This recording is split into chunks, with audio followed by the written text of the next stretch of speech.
160ویں رات شہرزاد نے کہا۔ بیرام نے بتایا کہ جب نعمت اور نام 10 سال کے ہوئے اور دونوں ایک دوسرے سے بڑھ چڑھ کر خوبصورت تھے اور وہ آپس میں ایک دوسرے کو بھائی بہن کہہ کر پکارتے تھے تو اب بیرام نے اپنی کہانی جاری رکھتے ہوئے کہا کہ جب نعمت سن بلوغت کو پہنچا تو ایک دن اس کے باپ نے اس سے کہا کہ اے بیٹا، نام تیری بہن نہیں بلکہ کنیز ہے۔ جب تو گہوارے میں تھا تو میں نے اسے خرید کر تیرا ہم نام بنایا تھا، آج سے تو اسے بہن نہ کہا کر۔ نعمت نے اپنے باپ سے کہا کہ اگر یہ بات ہے تو میں اس سے شادی کروں گا، اور اس نے اپنی ماں کے پاس جا کر بھی یہی کہا۔ اس نے جواب دیا کہ اے بیٹا، وہ تیری کنیز ہے۔ چنانچہ نعمت بن ربیع نے اس کنیز کے ساتھ شادی کر لی، اور اس وجہ سے ان کی محبت اور زیادہ بڑھ گئی، اور اسی طرح ایک مدت گزر گئی۔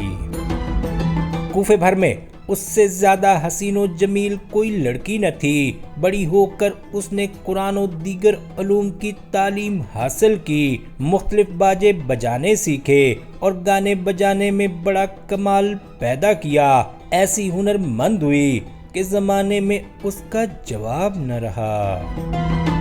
وہ اپنے شوہر کے ساتھ میں نوشی کرتی، کبھی کوئی ساز بجاتی، کبھی مزے میں آ کر گانے لگتی، اور جب وہ گا بجا چکتی تو نعمت کہتا، اے نام، ماشاء اللہ۔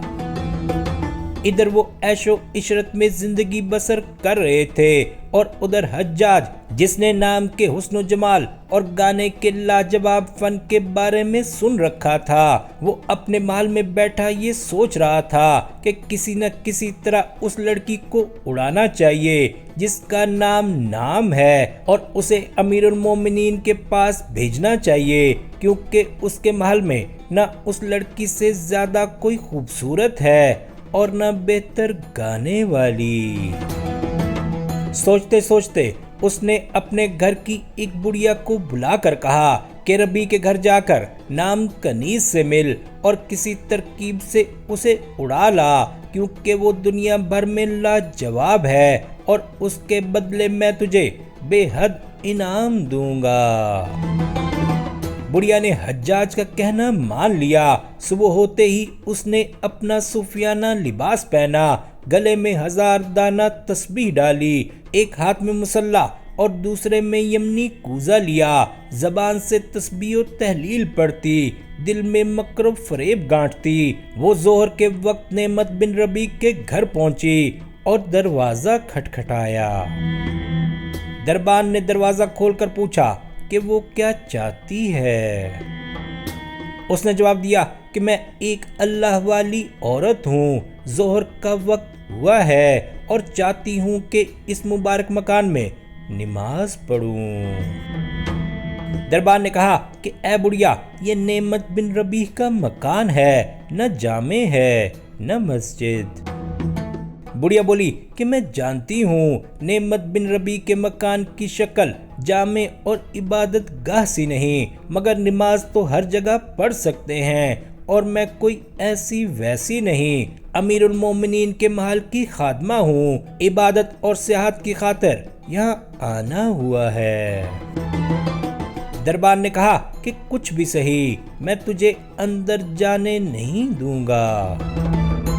اب دونوں میں جھگڑا ہونے لگا۔ بڑھیا اس کے پیچھے پڑ گئی اور کہنے لگی کہ تو مجھ جیسی عورت کو نعمت بن ربیع کے مکان میں جانے سے روکتا ہے، حالانکہ میں عمرہ اور اکابر کے مکانوں میں آتی جاتی ہوں۔ اتنے میں نعمت باہر آیا اور بڑھیا کی باتیں سن کر ہنسنے لگا اور اس سے کہا کہ میرے پیچھے آ۔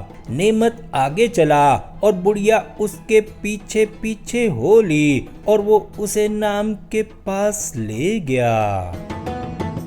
بڑھیا نے اسے سلام کیا اور بڑھیا اسے دیکھ کر ہکا بکا رہ گئی اور حیرت سے اس کا منہ تکنے لگی، پھر بولی اے بیگم میں تجھے اس خدا کی پناہ دیتی ہوں جس نے تجھے اور تیرے آقا کو ایک ہی حسن کے سانچے میں ڈھالا ہے۔ یہ کہہ کر بڑھیا محراب کے اندر کھڑی ہو کر رکوع و سجود، استغفار و دعا میں مشغول ہو گئی، یہاں تک کہ دن ختم ہو گیا اور رات کا اندھیرا چھانے لگا۔ لڑکی نے بڑھیا سے کہا کہ اے مادر مہربان، ذرا اپنے پاؤں کو آرام لینے دے۔ بڑھیا بولی اے نور چشم، جو آخرت کا خواہش مند ہوتا ہے وہ دنیا میں اپنی جان جوکھوں میں ڈالتا ہے، اور جو اپنی جان دنیا میں جوکھوں میں نہیں ڈالتا اسے آخرت میں نیکوں کا درجہ حاصل نہیں ہوتا۔ اس کے بعد نام نے بڑھیا کے آگے کھانا پیش کر کے کہا کہ میرا کھانا کھا اور میرے لیے توبہ اور رحمت کی دعا مانگ۔ بڑھیا نے کہا کہ برخوردار میرا روزہ ہے، تو ابھی لڑکی ہے، تیرے لیے کھانا پینا اور خوشی منانا جائز ہے، خدا تیری توبہ قبول کرے گا۔ الغرض لڑکی بڑھیا کے ساتھ تھوڑی دیر بیٹھی باتیں کرتی رہی۔ بعد ازاں نام نے نعمت سے کہا کہ اے میرے آقا، اس بڑھیا کو قسم دے کہ ہمارے ہاں کچھ مدت تک رہے، اس کے چہرے سے عبادت کا اثر نمودار ہے۔ نعمت بولا میں اس کے لیے ایک کمرہ خالی کرائے دیتا ہوں جہاں وہ عبادت کیا کرے اور وہاں کوئی اور نہ جانے پائے، تاکہ اس کی برکت سے خدا ہمیں فائدہ پہنچائے اور ہمارے درمیان جدائی نہ ڈالے۔